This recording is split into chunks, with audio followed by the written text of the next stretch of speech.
Olá, caros ouvintes, sejam bem-vindos a mais um episódio aqui do vosso podcast Conversa, ou vosso podcast Política. Pois é, e começamos com um tema que se iniciou no fim de semana passado, durou esta semana toda e ainda não está acabado, longe disso.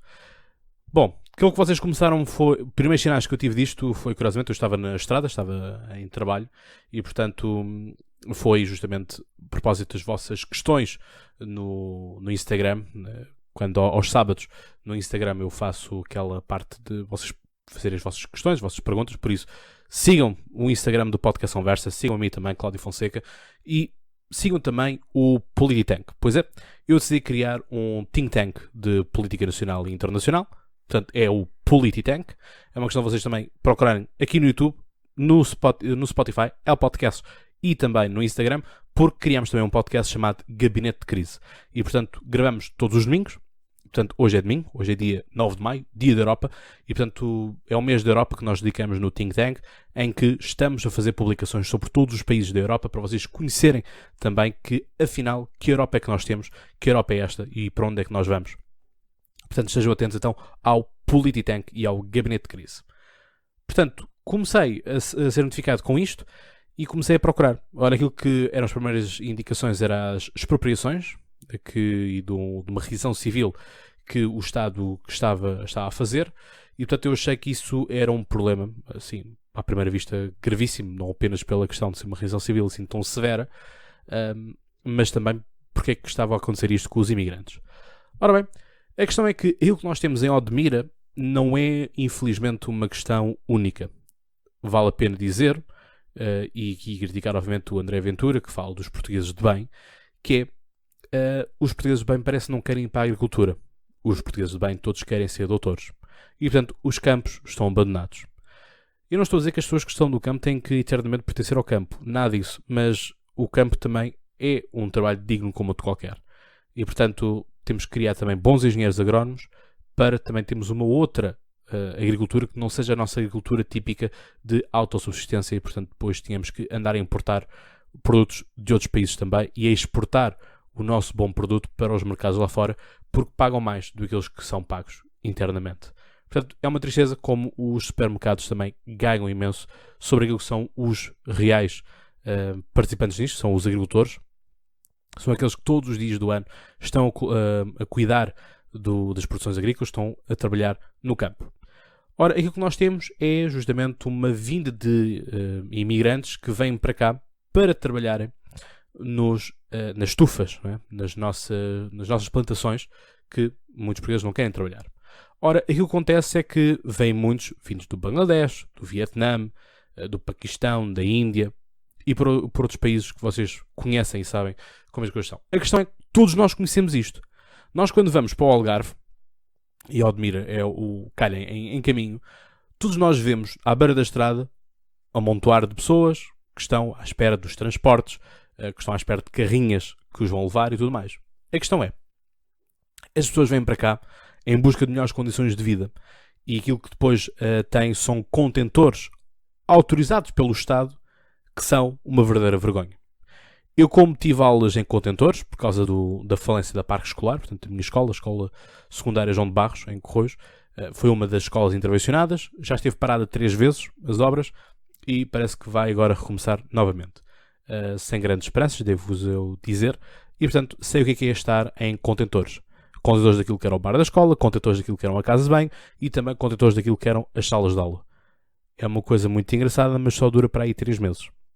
E portanto não convém passar ad eterno lá. E portanto, coisas são que a escola hoje ainda continua com contentores e portanto, não raras vezes queimam-se computadores porque há uma descarga qualquer, há um problema qualquer com fusíveis e o computador dispara, whatever. Portanto, aquilo que nós temos aqui é uma situação um pouco similar a esta de condições desumanas. Mas a questão aqui, importa também dizermos, e isto aqui não podemos estar a criticar só porque sim, mas há aqui uma coisa que André Ventura toca e tem uma certa razão, que é a componente de o Estado, o Governo Socialista ter aprovado isto com a conivência do Bloco de Esquerda e do PCP. Mas temos agora a Catarina Martins, no auro da sua superioridade moral, que já vemos o que é que isso deu, em alguns casos, que vai dizer que isto é uma questão de direitos humanos. Mas a pergunta que o André Ventura faz é legítima, que é onde é que estavam os direitos humanos quando íamos alocar as pessoas para contentores. A questão é que nós temos que perceber, e antes de irmos esta parte toda da expropriação e da Zemar e tudo mais, é preciso nós percebermos onde é que isto começa. Quem é que os traz para cá? Qual é a rede? A culpa é de quem? É de quem tem exportações, tem explotações e, portanto, é conivente com uma rede de tráfico de seres humanos, por exemplo. Porque não? Pode estar esse cenário em causa, no sentido de haver este menuseamento, porque tivemos também a Ordem dos Advogados a fazer denúncia de que estavam a ser pedidos 6.000 € pelo processo. E, portanto, isto para mim é tráfico de seres humanos, ponto final. É quando usamos um ser humano como mercadoria e quando existe alguém a lucrar com isso, isto para mim é tráfico de seres humanos. Portanto, não é preciso estarmos a querer matar pessoas para lhes retirarmos os órgãos para ser considerado tal. Basta apenas isto, a meu ver. E, portanto, isto é preciso nós termos atenção e é preciso apontarmos os culpados e resolvemos a situação de uma vez por outra. Mas não é apenas Odmira. É as plantações no Alentejo, são as vindimas, são as plantações também no Algarve, porque tudo isto, o Oeste ainda mais, a nossa grande região, o do Oeste, que é das melhores para plantações, de uma forma geral, bons solos, mas o que é que nós vamos fazer quanto a isto? Vamos enterrar a cabeça na areia e vamos fazer uma requisição civil e, meus amigos, a partir de agora aqui toda a gente de Odmira tem que alocar um imigrante? É isso que vamos fazer a solução? Isso é uma solução de curto prazo. Nós precisamos de criar estruturas para médio e longo prazo em que podemos acolher esses cidadãos que querem vir para cá melhorar a sua qualidade de vida e ajudar aqueles que ficaram no seu país de origem. Não tenho patavina de problemas quanto a isso. Portanto, para mim, as pessoas são livres de querer procurar noutros lugares melhores condições de vida. Aliás, nós portugueses somos bons exemplos disso em meados das décadas do século XX, não é? Portanto, fomos para o Brasil, fomos para a Alemanha, fomos para a Suíça, para a França, para o Luxemburgo, para a Bélgica, para a Alemanha. Quer dizer, portanto, Portugal tem que ser um país que tem que ter cuidado também com estas coisas, porque já tivemos todos nós, quase seguramente temos um parente da nossa família que já esteve teve que emigrar nestes mesmos contextos. Portanto, aquilo que nós temos que ter em linha de conta é justamente isto, que é percebermos, ao fim e ao cabo, o que é que está o cerne da questão. Onde é que as pessoas estão a ser mal informadas. Porque, lá está, quando nós vamos para uma apanha, qualquer um de nós pode ir bater à porta para a apanha de maçãs, para a apanha de peras, para as vindimas e tudo mais, não é? Dão-nos sempre umas determinadas condições. Eu, por exemplo, já fui algumas vezes para a apanha da cereja. Tenho uma prima minha que é das maiores produtoras de cereja em Portugal. Portanto, Carmen, um beijinho para ti. E, portanto, alguém que está no fundão. E, portanto, as condições são justas. Salário justo.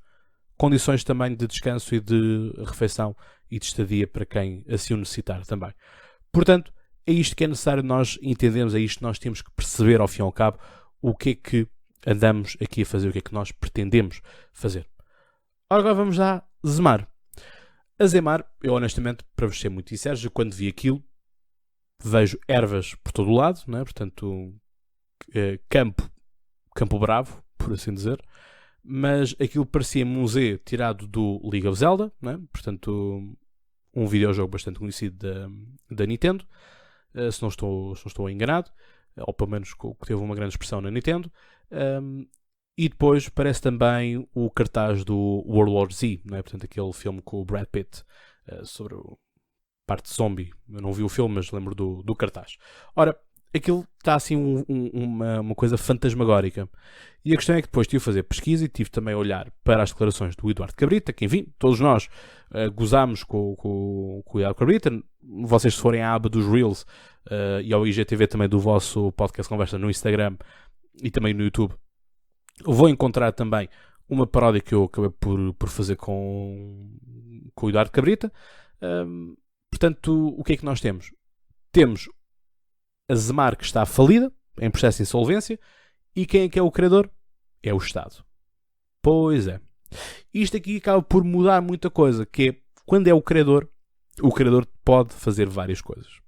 Agora, aquilo que nós temos é que ter noção do que é que nós podemos ou não podemos fazer. Portanto, aí se cabe os advogados, verem quais são as linhas. Aliás, tivemos na primeira instância o Governo a dizer que era assim, mas já tivemos os advogados e tivemos depois o Ministério Público a dizer que, afinal, não pode ser assim. Portanto, os imigrantes têm que ser zelados, têm que ser retirados de lá.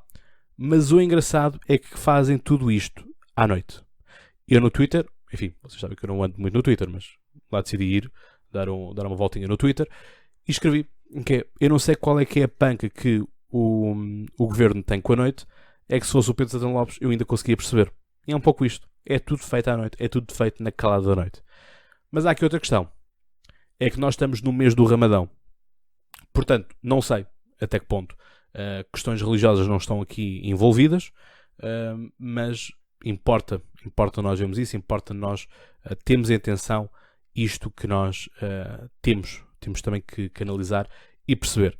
Depois, enfim, temos aquelas declarações à margem disto, à margem de toda esta polémica da Iniciativa Liberal, do Chega e do CDS pedirem a admissão do Eduardo Cabrita, em que ele diz, coitado do CDS, nós não estamos aqui para apoiar náufragos, estamos aqui para ajudar os portugueses. São declarações um tanto infelizes. Eu acho que não ouvi necessidade de fazer qualquer tipo de declarações neste sentido. Acho que são declarações excessivas para aquilo que é a realidade, para aquilo que é o necessário, a bem dizer. Portanto, não consigo entender a necessidade de fazer este tipo de declarações. Mas foram feitas e, portanto, vão ter as suas consequências certamente na Assembleia da República, no sentido de que vai haver troca de palavras sobre isto e vai haver comentários ad eterno quanto a isto. Portanto, que o CDS está um partido náufrago, está. Mas pronto, eles lá sabem. E, portanto, vocês sabem qual é que é a minha opinião em relação ao Francisco Rodrigues Santos. Ele também já sabe qual é que é a minha opinião em relação ao que eu tenho a ele. Eu já lhe disse. Vais entrar como Chicão e vais sair como Chiquinho. Mas pronto, cada um faz aquilo que lhe apraz. Ora bem, quando nós olhamos então para isto, o que é que nós temos que fazer? É justamente isto, é percebermos onde é que nós vamos ter que alocar estas pessoas e perceber que isto é apenas a ponta do iceberg, em que há tudo muito mais para o fundo, para outras plantações, para outras realidades que estão tão ou ainda pior, como este caso aqui de Odmira. Portanto, é isto que nós temos que entender, temos que nos debruçar sobre isto e perceber realmente como é que nós podemos fazer, e não vai ser através da requisição civil que vamos fazer isso, porque lá está, há pessoas que têm ali segunda habitação de férias e tudo mais, mas só porque é segunda habitação ou habitação de férias não quer dizer que seja do estilo a minha casa está livre. Eu posso muito bem não querer receber ninguém em casa. Mais ainda com esta situação pandémica. Quer dizer, andamos todos a dizer, não podem visitar os avós, não podem visitar os netos, não podem visitar o tio, o primo, o que é que seja no Natal. Mas agora já podemos andar aí todos. Sim, porque não vem agora com esta treta toda de que acabou o estado de emergência, estamos em estado de calamidade, para quem ainda tenha perdido um pouco a noção disso, porque os centros comerciais continuam a fechar às 9 horas e às 7 horas ao fim de semana. E, portanto, eu não posso fazer umas coisas, mas alocar pessoas em minha casa já posso. Qual é a lógica disto? Não consigo perceber. Portanto, se alguém me quiser ajudar, estou totalmente aberto a isso. Portanto, há aqui coisas que não estão lógicas no meio disto tudo. Portanto, havia por parte, pareceu-me, das declarações que eu ouvi, nada contra os imigrantes que viessem ali para Azemar. Eu vi que as pessoas lá estavam mais preocupadas com a tomada de decisão espontânea de que o governo teve. Portanto, isto a mim parece-me assim um pouco bizarro, para ser muito honesto. Nunca estive em situação parecida, nem consigo imaginar como é que tal será, mas é o que temos. Isto não pode passar impune, nós temos que realmente estar atentos. Por isso, quando eu vos dizia de que quando nós estamos no dia das eleições, é um dia que nós depositamos a nossa confiança nos nossos políticos e que temos que andar atentos a ver aquilo que eles andam a fazer, eu estava a falar a sério, não estava a brincar. Portanto, é isto que me apraz dizer. Não me vou alongar muito mais sobre os outros, até porque ainda não temos nenhuma conclusão, ainda não sabemos o que é que vai acontecer definitivamente a estes imigrantes. A questão é que eles andam assim, de um lado para o outro, de joguetes são feitos, e depois, pior do que isso, é virem querer retirar dividendos políticos com isso, quando têm sangue nas mãos, como é o caso do Bloco de Esquerda. Portanto, isto a mim interessa-me bastante que assim o seja. Mas pronto, é a realidade que nós temos e, portanto, já sabes como é que é a cultura do cancelamento. Cancelam uns, mas não cancelam-se os camaradas. Portanto, as coisas são sempre assim. Volto-vos a dizer aquilo que eu sempre disse, que é as revoluções comem sempre os seus próprios filhos. Portanto, ainda não vi nenhuma revolução que assim não tivesse sido feita. Portanto, até prova em contrário. Este é o meu pensamento. Portanto, ficamos assim por este episódio. Espero que tenham gostado. Espero que vos tenha aberto outras perspectivas de análise, outras questões que vejam que sejam necessárias ser respondidas. Neste caso, pelo governo, como é óbvio, não vou ser eu, que eu não tenho o processo em mãos e tudo mais. Portanto, nem tenho ninguém que eu conheça que esteja ligado diretamente ao processo. Conheci o Eduardo Cabrita, mas não lhe vou ligar ao Eduardo. Como é que isto está? Não é assim. Portanto, as coisas vão desta mesma forma. Obrigado por terem estado desse lado. Já sabem, sigam-nos nas redes sociais, apoiem, deem as 5 estrelas, deixem um like no YouTube e, portanto, sigam também, obviamente, o Polititank e o Gabinete de Crise. Obrigado, e como eu costumo dizer, e vocês sabem então, mais de cor, até lá tenham boas conversas. Um abraço.